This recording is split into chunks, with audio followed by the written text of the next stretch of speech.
السلام عليكم أهل الديار. اللي هتسمعه دلوقتي دي قصة حقيقية حصلت في مقابر كرموز في اسكندرية من شهور قليلة، خلت كل القريبين منها في رعب تام.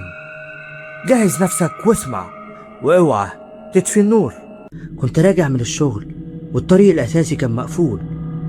اضطريت أمشي من طريق جانبي، طريق مقابر العمود في كرموز. فجأة لمحت حاجة خلتني أدوس فرامل. راجل عجوز لابس جلابية سودة قديمة واقف بيبص ناحيتي. استغربت، مين يقف هنا في الوقت ده؟ عديت من جنبه ببطء، لقيته بيرفع ايده وبيشاور ناحية قبر معين. حسيت انه عايزني اقف، لكن خوفي كان اقوى فمشيت. صحيت على خبط جامد على الباب.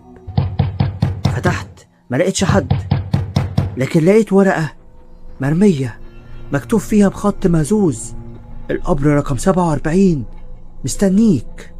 لحد ما في ليلة بصيت جوه القبر وشفت شيء مش قادر اوصفه.